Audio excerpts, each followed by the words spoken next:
വലൈക്കും അസ്സലാം അസ്സലാമലൈക്കും. വലൈക്കും ഞാൻ അസ്സലാം. തൗഹിദായിട്ട് പലയിടത്തോട്ട് പോകണം, ആ കൂട്ടത്തിലാണ് ഇവിടെ വന്ന് പെട്ടത്. പക്ഷേ എനിക്ക് ഈ സ്ഥാപനത്തെ കുറിച്ച് പറയാണെന്ന് ഒരുപാട് ദീനീപരമായിട്ട് ആഗ്രഹിച്ച് ഭൗതികം വേണ്ട, ദുനിയാവും വേണ്ട, ആഹാരത്തിന് വേണ്ടി ജീവിക്കുന്ന ഒരുപാട് പേരുണ്ട്. നന്മയുള്ള ഒരുപാട് പേര് മാനസികമായിട്ട് സർട്ടിഫിക്കറ്റിനായിട്ട് കൂടി പടച്ചൊരു ഇങ്ങനെ വിളിക്കത്തിനെ കാണുമ്പോൾ നമുക്ക് അഴുന്നില്ല പറയാൻ പറ്റും.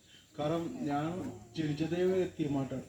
കാരണം തങ്ങളുടെ കുടുംബത്തിൽ നിന്ന് പുറത്തു പോയതാണ് ആശീർവത്തൊന്നും വേണം. അപ്പം എനിക്കൊരു വാശി, എനിക്കും ദീനിന് കൃത്യമായിട്ട് ദീൻ കിട്ടിയിട്ടില്ല. പക്ഷെ എന്നാലും നിങ്ങൾക്കെല്ലാം മോമിനികളെ കാണുമ്പോൾ നമുക്കും ദീനിനെ കുറിച്ച് തൗഹീദ് പറയാനായിട്ട് ആഗ്രഹം. അപ്പം ഇൻഷാ അല്ലാഹ് ഞാൻ മക്ബറ സിയാറത്തിനെ കുറിച്ചും പുത്തുമാതകളെ കുറിച്ചാണ് നിങ്ങളോട് പറയുന്നത്. കാരണം മുഹമ്മദ് നബി സല്ലല്ലാഹു അലൈഹി വസല്ലം ദീനിനെ കുറിച്ച് പറയുമ്പോൾ ആദ്യം മുഹമ്മദ് നബിനെ ഒഴിവാക്കിയിട്ട് നമുക്ക് പറയാൻ പറ്റുമോ? ഇല്ല. കാരണം മുഹമ്മദിനെ വിശ്വസിച്ചിരുന്ന ഖുർആൻ ചോദിച്ചു സൂറത്തുൽ ബഖറയിൽ അദ്ദേഹത്തെ കുറിച്ച് മാതൃപാടത്തോട്ട് മുസൽമാനല്ല, അത് മുജാഹിദാലും ജമാഅത്തെ ഇസ്ലാമിലെ ഏത് പുത്തനാദ്യകളാണല്ലോ. ഖബർ സിയാറത്തിന് എന്താ മഹത്വം ആണെന്നില്ല. ഞാൻ 10 വർഷത്തിന് ശേഷം മക്കം ഖബർ സിയാറത്തിൽ ജനിച്ചവനാണ്.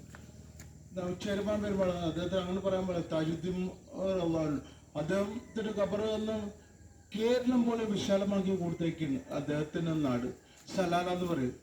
തനി കേരളത്തില് അദ്ദേഹം കൂടി ഇവിടെ 14 പേരാണ് നമുക്ക് ഈ ദീനം വളർത്തിയവർ. അതുപോലെ ഒരുപാട് മഹാന്മാര് വന്നവർ.